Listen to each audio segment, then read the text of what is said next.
Hurt people hurt people. And you can't give what you don't have. If you're watching this, we are so excited to have you look through this site and see the amazing talent that I have assembled for this amazing first annual Unleash Your Inner Badass. Once you get rid of the excuses, then you start having the results. So that's all we got to do is strip away the excuses. If you are watching this, we are so happy that you're here. If you are aligned or feel value with the content that you see in this amazing page, please share, like, comment, join us virtually, live.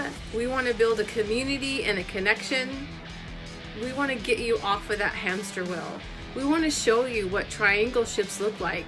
Today, you're not only dating that person, you're like dating their ex and their other ex, and they're usually texting somebody else. So it's very challenging to be in a relationship these days.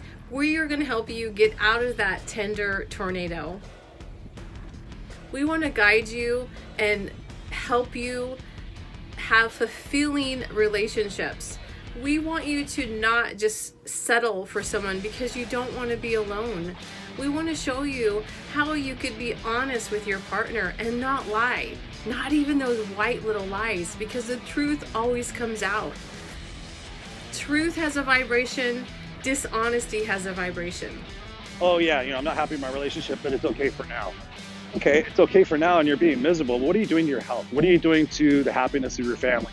What are you doing for your own personal satisfaction? Our excuses that we give ourselves are bullshit. They're supposedly meant to keep us safe and comfortable. Oh yeah, I can't do that. I don't want to push myself. I don't want to hurt myself, or I really don't feel like it. I'm so sick of people telling me, I don't feel like it. I don't know what to do. I don't feel like getting up in the morning and exercising, Chris. I don't feel like spending a couple of hours on myself and personal development and reading books, Chris. I don't feel like having open and honest communications, Chris, because I'd rather be fucking miserable than do something about it. But guess what? Shit doesn't feel good. You still got to go do it. I look at it this way. If I can go outside and enjoy the fresh air, and if I have a limp and if I have some pain, what is the trade-off? The trade-off is that I got out of my own way. The trade-off is that I am doing something that's uncomfortable to do something that I really enjoy doing, which is walking and getting outside. It's a part of life. And I think that's what COVID hopefully has taught a lot of us, is that we're way stronger than we really think. The pain that the situation or person is putting you through is preparing you for your greater purpose. Right before COVID, literally, I left my corporate position back in November of 2019, and then March of 2020, we have COVID. And for the last year, life has been different. Life has been challenging. It's cool at the same time because, it depends on your perspective. If you have a perspective of discovery and playfulness and, that life is a journey and not a destination, it's pretty cool. So COVID for me has been great in one respect, but also like you guys, it's been challenging. I mean, it's really questioned Identity. It's really had me determine what I'm made of, and if how much we want to push ourselves. But ultimately, you have to think about what is the legacy that you want to leave, and more importantly, if you have kids or people in your life that look up to you, what example do you want to set for them?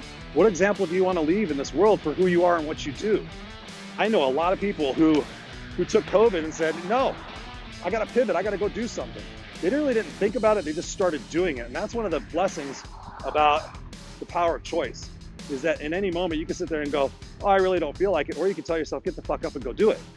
That's your choice. Nobody can take away your ability to choose what it is that you're going to do. You can do anything to me you want. You can say anything you want to me. You can put me through whatever hell you want to put me through, but it's up to me how I choose to decide to take that information. It's up to me to decide how I'm going to respond or react to that situation. And then we have two choices. We can respond to things as either being a victim or being a victor. Yeah, I mean, it's been insane how many people have lost their lives, how many people have lost their livelihoods, how many people have lost hope. Yet, how many people have found their hope? How many people have found their strength? How many people have found their resiliency? How many people have said, I'm sick and tired of being sick and tired. I'm tired of being comfortably miserable. And a lot of people got off their ass and decided to start doing shit with their life. So what is the difference? Why are some people doing these things and why are some people not? A lot of it has to do with the fact of who you keep in your corner. Who are your 5 in your world? They're going to keep you motivated, inspired, and educated. And more importantly, who's going to call you on your shit when you're not doing stuff, right? I have people calling me on my shit all the time. Like, Chris, I thought you were going to be doing this. I thought you were going to be doing that. So we have to do that. We have to get off our ass. We have to have people that lovingly can sit there and say, dude, you can do more. You know, what is your legacy? Are you going to play small? Are you just going to kind of impact a little bit of the world? Or are you going to try to impact the rest of the world? What is it going to take for you to get out of that limited mindset? And the resiliency of people is truly inspiring. And again, it goes back to who are those people in your world who keep you inspired and keep you motivated and keep you uplifted. If you have stuff that you're dealing with, that you're hiding, or that you're burying, or that you haven't processed or dealt with from your childhood, from your adulthood, from things that you've done, you got to get that shit out. That's poison. That's toxicity.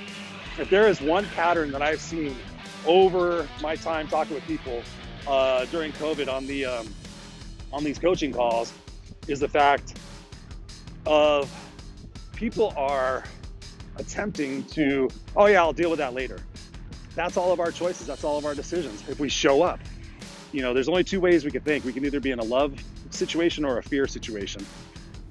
Truth has a vibration and dishonesty has a vibration. So let's just be honest with people. We need to communicate. This summit is going to show you how to get off of that hamster wheel, how to get you out of that Groundhog's Day movie, how to have that fulfilling, loving relationship. This summit was born out of pain and love, and it is going to be in honor of my long-term companion who we were working on some awesome badass stuff before unfortunately he passed away way too soon. We laughed about being single. We compared shit show single stories. It was crazy how similar we were in this hamster wheel of relationships. So I want to share with you his journey. I want to share with you our journey. I want to share with you that you could remain friends after a relationship. You don't have to hate. Don't hold any hate. It's okay to release in love and to ask the questions to know if you want to continue in a relationship. Dating is to get to know that person. And if you don't communicate and you're not honest, how in the world are you going to get to know that person? So we are so excited that you're on this page. Take it for a drive, kick the tires, check out the bios, jump into our groups. We're going to be doing clubhouses. We're going to be doing some awesome, amazing stuff. We are so glad that you're here. Badass.